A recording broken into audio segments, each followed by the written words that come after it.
Kebahagiaan itu bukan diukur dari apa yang orang omongin tentang hidup kita. Tapi kebahagiaan kita adalah seberapa besar kita bersyukur atas berkat yang Tuhan berikan kepada hidup kita melalui orang-orang sekitar kita, sahabat-sahabat, keluarga, melalui prestasi kita dalam pekerjaan.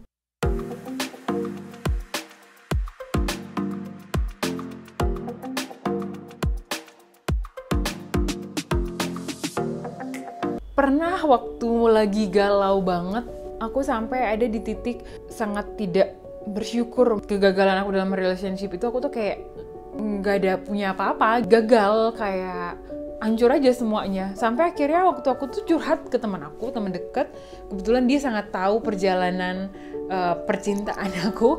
Sampai akhirnya dia bilang kayak gini, "Dah, lo tuh punya keluarga harmonis, sahabat-sahabat lo banyak, baik-baik banget. Lo tuh aktif kegiatan sosial, lo banyak orang tuh pengen punya kehidupan kayak lo, tapi lo tuh nggak bersyukur hanya karena lo belum punya pasangan." Jujur aja gue tuh sampai sirik sama lo. Dia sampai ngomong kayak gitu. Di situ aku tersadar itu tuh sahabat aku yang tahu tentang keluarga aku, tahu tentang pasangan hidupku yang kayak gimana aku pengen, tahu tentang histori aku. Aku tuh sampai akhirnya tersadar, iya sih, hanya karena belum dikasih Tuhan orang yang tepat, aku sampai lupa bersyukur dengan berkat yang udah Tuhan berikan. Padahal gak semua orang punya keluarga yang harmonis, gak semua orang punya sahabat-sahabat yang sangat mengerti. Dan akhirnya mulai saat itu aku berusaha untuk menikmati kebersamaan aku dengan keluarga, dengan sahabat-sahabat aku, sampai akhirnya aku sangat menikmati hidup aku dengan keadaan aku. Tapi emang dasar netizen, mau kita sedih, mau kita bahagia, itu tuh selalu salah. Kita galau dibilang lo galau banget, kita bahagia dengan masa single dibilang keasikan banget sendiri. Dia nggak tahu aja kalau kita malam-malamnya nangis. Sampai aku pernah ada di titik malam-malam tuh sering nangis karena merasa kayak kosong aja sih. Aku sering jalan, misalnya dikenalin orang atau ya pernah deket, akhirnya jalan, sering banget dalam masa-masa single aku. Tapi kosong gitu, malam-malam aku tuh sering nangis dan nggak tahu kenapa kayak ngerasa sedih, kayak menyesali keputusan-keputusan masa lalu atau menyanyiakan yang pernah deketin aku. Banyak hal yang aku sesali, tapi ya udah, selesai itu besok aku bangun ke kantor kayak nggak ada apa-apa lagi gitu. Tapi ketika aku merasa nggak sanggup lagi, aku selalu curhat ke teman. Pasti aku punya teman untuk curhat. Itu yang banyak membuatin aku rasa sendiri tuh semakin besar memang ketika di umur 30-an. Tapi itu nggak membuat aku menjadi menyerah, walaupun pernah hampir menyerah dengan orang yang nggak aku sayang.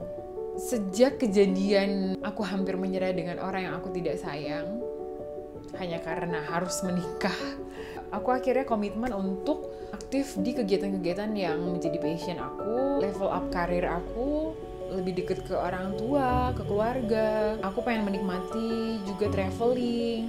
Jadi waktu tahun 2019 itu aku pengen banget aktif, semakin aktif di kegiatan volunteer. Bahkan waktu itu aku pernah udah daftar di kegiatan mengajar di Sumba. Awal 2019 aku masih ikut di daerah Jawa Barat, Bandung, masih 8 jam dari Bandung, ikut di kantor aku aktif di beberapa kegiatan, sampai akhirnya ada satu hobi yang jadi passion aku juga yang menghubungkan aku dengan Bang Ales. Jadi aku tuh hobi public speaking.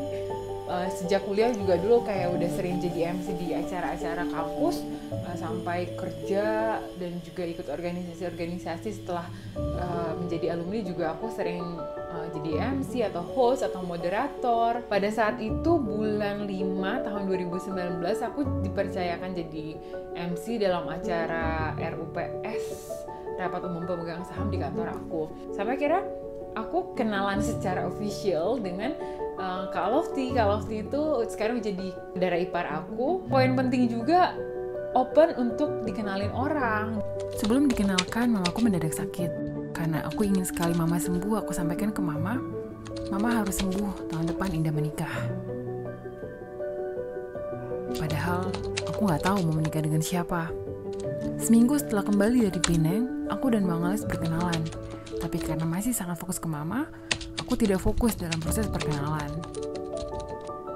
Setelah sebulan kenal, kami pun sempat ada jarak. Dan setelah beberapa bulan, progres kesembuhan mama meningkat secara signifikan. Aku sangat bersyukur. Jadi waktu itu, mengingat aku ada janji ke mama kalau mama sembuh, aku akan menikah tahun depan. Dan akhirnya aku keingat dengan janji aku ke mama. Terus aku udah mulai mikir, mama puji Tuhan udah sembuh. Janji aku tahun depan gimana nih? Dan aku merasa juga emang aku udah siap gitu untuk komitmen. Dan sebenarnya selama mendampingi mama di Pinang itu aku berkali-kali melihat kejadian dimana dalam hubungan suami istri itu yang paling penting adalah kasih sayang gitu. Karena dalam kejadian mama sakit itu ada yang menyadarkan aku bahwa yang terpenting adalah ketulusan kasih sayang, karena fisik pada akhirnya akan berubah. Sampai waktu itu aku sering merenung di rumah sakit waktu lagi nemenin mama, yang aku butuhin kayak gini, kasih sayang yang tulus.